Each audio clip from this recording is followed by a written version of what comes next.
জুলাই গণঅভ্যুত্থানের বর্ষপূর্তি উপলক্ষে বিজয় র্যালিতে অংশ নিতে নয়াপল্টনে বিএনপির কেন্দ্রীয় কার্যালয়ের সামনে জড়ো হয়েছেন নেতাকর্মীরা। সেই খবর নিয়ে যুক্ত হচ্ছেন সহকর্মী শফিকুল হক। এই বিজয় র্যালিতে এর মধ্যে আমরা সকাল থেকে বলছিলাম যে কেন্দ্রীয় কার্যালয়ের সামনে নেতাকর্মীরা ভিড় করেছেন, জড়ো হয়েছেন, সমর্থকেরাও সেখানে উপস্থিত হয়েছেন। জানাবেন সেখানে নেতাকর্মীদের এই সমর্থকদের উপস্থিতির কথার পাশাপাশি কেন্দ্রীয় নেতারা উপস্থিত হয়েছেন কিনা কেউ। কেন্দ্রীয় নেতারা আসছেন।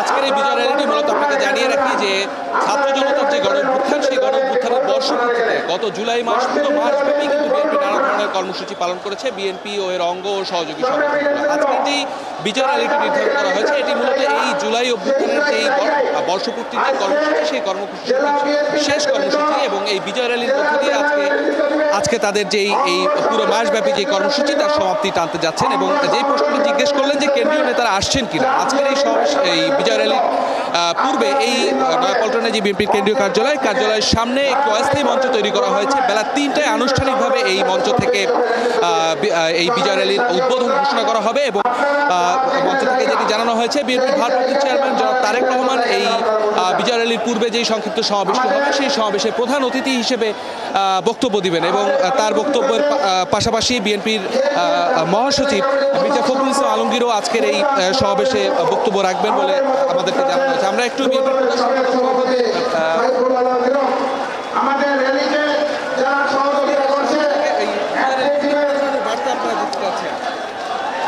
সমস্ত বৈষম্য বিরোধী আন্দোলনে যারা অংশগ্রহণ করেছেন, যারা শহীদ হয়েছেন, তাদের প্রতি শ্রদ্ধা নিবেদন করছি। পাশাপাশি বলতে চাই, ফ্যাসিবাদের বিরুদ্ধে সকলকে ঐক্যবদ্ধভাবে কাজ করতে হবে, যাতে করে ফ্যাসিবাদ বাংলাদেশে কোনোভাবেই তাদের বিশৃঙ্খলার করার সুযোগ না পায়, সেই ব্যাপারে সতর্ক থেকে পথ চলতে হবে। আগামী দিনে একটি গণতান্ত্রিক বাংলাদেশ গড়ে তুলব আমরা সকলে মিলে। আমাদের ভারপ্রাপ্ত চেয়ারম্যান দেশনায়ক তারেক রহমান যেটি বলেছে, সকলকে নিয়ে ঐক্যবদ্ধভাবে আমরা পথ চলতে চাই। বাংলাদেশের মানুষ এই মুহূর্তে একটি সুষ্ঠু নির্বাচন চায়, যেই নির্বাচনের মধ্য দিয়ে একটি গ্রহণযোগ্য একটি সরকার, জনগণের সরকার প্রতিষ্ঠিত হবে। এটি হচ্ছে আজকের এই দিনে সকলের কাছে আমরা অঙ্গীকার ব্যক্ত করছি এবং যাতে করে সকলে মিলে ঐক্যবদ্ধভাবে আমরা পথ চলতে পারি।